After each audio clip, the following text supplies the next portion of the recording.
ఉన్నారు.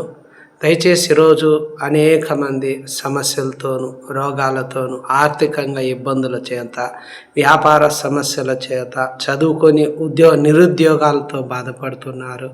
వివాహాలు జరగక బాధపడుతున్నారు. వివాహమయ్యే సంతానం లేకుండా బాధపడుతున్నారు. అప్పుల సమస్యలతో బాధపడుతున్నారు. వీరందరి సమస్యలను దృష్టిలో పెట్టుకొని ఒక వాట్సాప్ గ్రూప్ ఏర్పాటు చేయడం జరిగింది.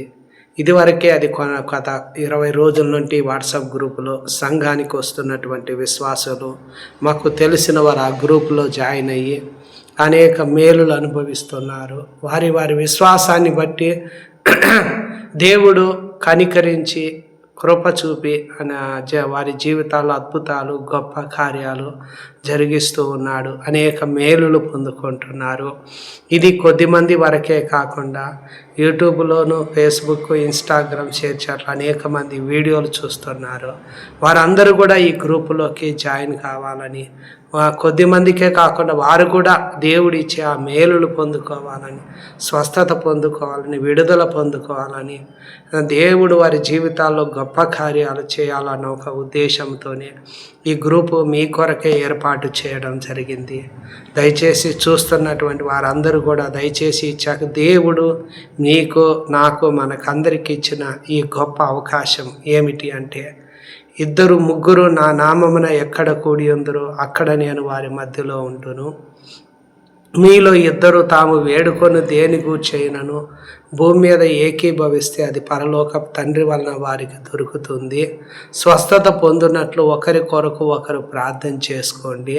మీలో ఎవరికైనా శ్రమ సంభవించినా అతడు ప్రార్థన చేయాలి. సంతోషము కలిగిన కీర్తనలు పాడాలి. మరియు మీలో ఎవడైనా రోగి ఉన్నాడా, సంఘ పెద్దను పిలిపించి నూనె రాచి ప్రార్థన చేయాలి. విశ్వాస సహితమైన ప్రార్థన రోగిని స్వస్థపరచును. ఒకని భారాలు ఒకరు భరించుకునేవారుగా ఉండాలి. కావున దయచేసి మీ కొరకు ఈ వాట్సాప్ గ్రూపు, మళ్ళీ జూమ్ మీటింగ్, జూమ్ యాప్ ఇవన్నీ ఏర్పాటు చేయడం జరుగుతుంది. మళ్ళీ యూట్యూబ్లోను, ఫేస్బుక్లోను లైవ్ ప్రోగ్రాం కూడా పెడుతున్నా మీ కొరకే. దయచేసి చూస్తున్న ప్రజలందరికీ మిమ్మల్ని అందరినీ ఈ వాట్సాప్ గ్రూపులోకి ఆహ్వానిస్తున్నాం. ఫోన్లు చేయండి. మీ కొరకు ఆ గ్రూపులోకి మిమ్మల్ని యాడ్ చేసుకుంటాం. మీ సమస్యల కొరకు ప్రార్థన చేస్తాం. దేవుడు దయ చూపి, కనికరం చూపి మీ జీవితాల్లో గొప్ప కార్యాలు, మీరు ఎక్కడ ఉన్నా ఆ గ్రూపులో కలవడం ద్వారా, ఫోన్లో కలవడం ద్వారా దేవుడు మీ జీవితాల్లో గొప్ప కార్యాలు చేస్తాడు.